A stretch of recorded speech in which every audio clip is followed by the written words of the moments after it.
jangan pernah Assalamualaikum warahmatullahi wabarakatuh. Halo sahabat-sahabat Indonesia semua. Pada hari ini luar biasa banget nih, saya bisa menghadiri acara pelantikan dan pengukuhan DPD PANA Kabupaten Bekasi. Mau tahu kan sahabat Indonesia apa itu PANA dan siapa aja yang bisa akan kita wawancarai berkaitan dengan pelantikan pada hari ini?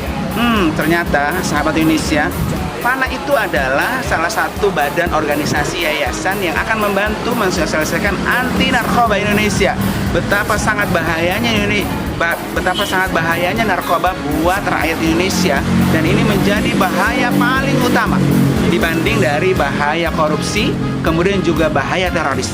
Ternyata bahwa bahaya narkoba paling utama. Karena itu, mari ikuti semua liputan kita pada hari ini tentang bahayanya narkoba, sekaligus juga pengukuhan dan pelantikan pengurus PANA DPD Kabupaten Bekasi. Seperti apa? Ini liputannya buat Anda semua.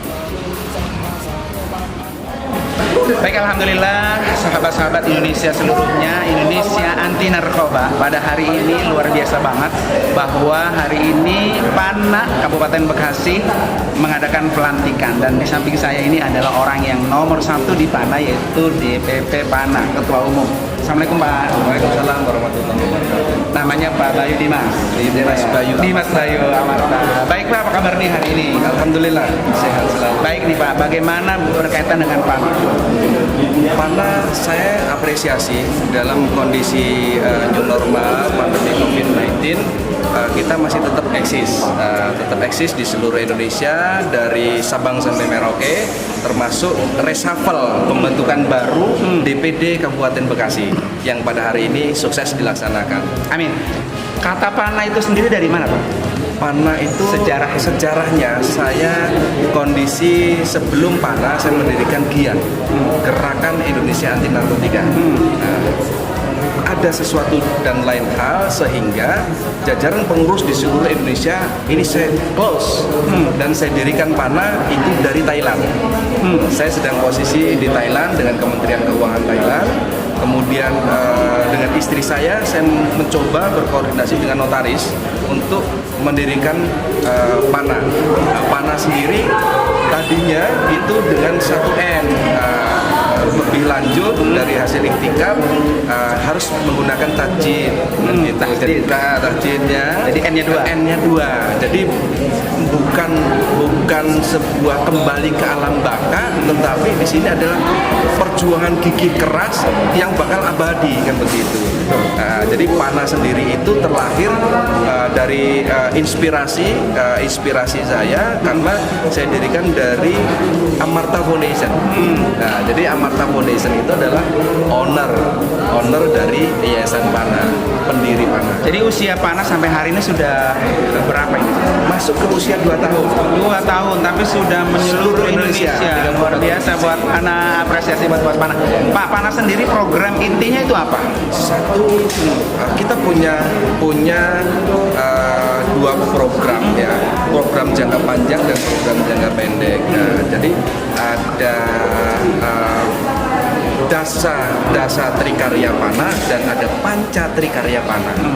Kalau Dasa Panca Karya PANA ini adalah salah satunya untuk branding, sesuai dengan branding kita adalah kegiatan anti narkotika. Tentunya kita bersosialisasi kepada masyarakat dan pada umumnya ya, masyarakat dan khususnya itu untuk calon generasi penerus bangsa, membuat konseling pendampingan kepada para generasi penerus bangsa, membuatkan suatu wadah yang nanti ada kita bina dan kita arahkan untuk kegiatan-kegiatan yang lebih positif.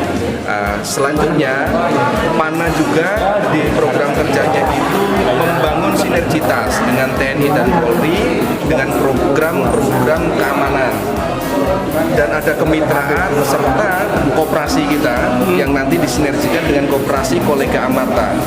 Ini high programnya PANA yang bakal menghidupi seluruh jajaran pengurus PANA, membuat kelayakan jajaran pengurus PANA. Dan target saya di satu provinsi jajaran pengurus itu seperti di DPW Jawa Timur dan Sumatera Utara itu ada 446.000. Itu pengurus, belum anggota. Ya, dan jika ini ini berjalan hingga satu periode, 34 provinsi itu full hingga jajaran ke PAC dan posko anti narkoba di desa-desa, ini luar biasa. Bisa memungkinkan sekali jajaran pengurus kita untuk membawa inspirasi dan membawa program ini lebih baik ke Nusantara, itu lebih baik, melengkapi komponen bangsa. Tentunya akan lebih sempurna apabila jajaran-jajaran pengurus kita yang punya kapasitas dan kualitas menjadi seorang pemimpin besar di Indonesia, kenapa tidak kita dukung untuk kita dudukan menjadi seorang pemimpin. Nah, ini target, dan syukur alhamdulillah kita sudah ada 6 kursi DPR RI yang melalui jajaran pengurus PANA yang kita dudukan dari DPR RI hingga DPRD kabupaten. Dan itu mereka orang-orang PANA. Orang-orang PANA. Orang-orang PANA yang nanti bisa menjadi perwakilan pengurus PANA dan masyarakat Indonesia melalui PANA. Betul. Nah Pak, PANA ini kan pengurusnya banyak tuh seluruh Indonesia dan semuanya itu free ya Pak ya? Nggak digaji? Nggak digaji. Tidak digaji. Jadi sahabat Indonesia semua harus tahu bahwa PANA ini adalah pengurusan yang free, tidak digaji. Ya. Nah PANA ini juga Pak kan bergerak untuk membantu narkotika, narkoba dan lain sebagainya di Indonesia. Bagaimana dengan BNN yang ada Pak? Nah, BNN di seluruh Indonesia.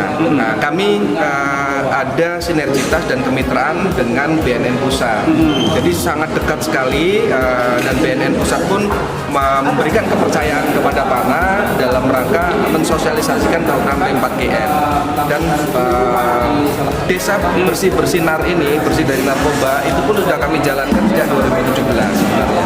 Sebelum ada program dari Kementerian Desa dan BNN. Tentunya sebagai mitra kami harus menjalankan program yang sesuai dengan programnya BNN Pusat hingga disosialisasikan kepada daerah-daerah dan wilayah seluruh Indonesia. Artinya keberadaan PANA di Indonesia ini sangat-sangat membantu program-program Indonesia, Indonesia Pak ya. Betul sekali. Baik Bapak, terima kasih semuanya. Terakhir sebelumnya Pak, pesan buat rakyat Indonesia terutama anak-anak muda yang berkaitan dengan narkoba apa?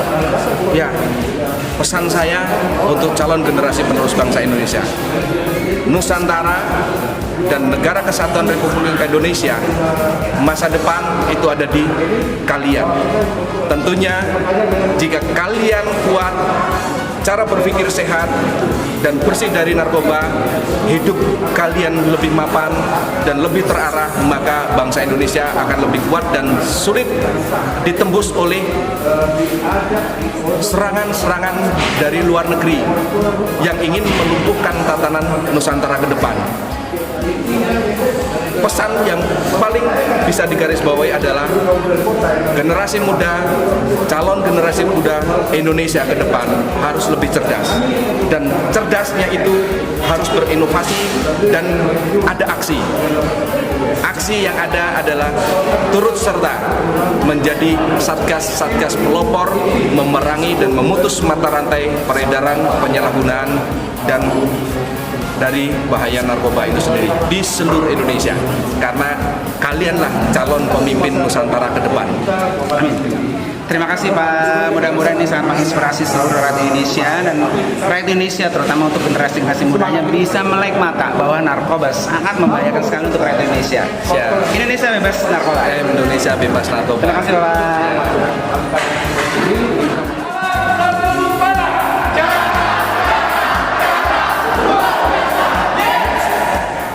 Baik seluruh sahabat Indonesia, alhamdulillah akhirnya pelantikan dan pengukuhan pengurus DPD Kabupaten Bekasi PANA telah selesai dilaksanakan. Mudah-mudahan ini menjadi inspirasi masyarakat Indonesia, dan mudah-mudahan PANA juga menjadi nomor 1 di Jawa Barat. Amin. Gimana slogannya PANA?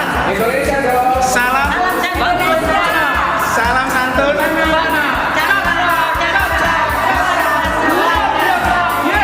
Sekali lagi, salam santun.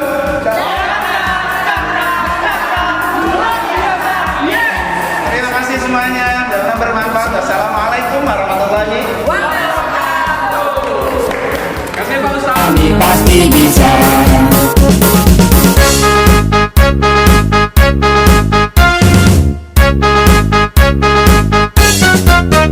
Jauhilah narkoba, karena narkoba musuh negara. Jangan pernah sekali mencoba.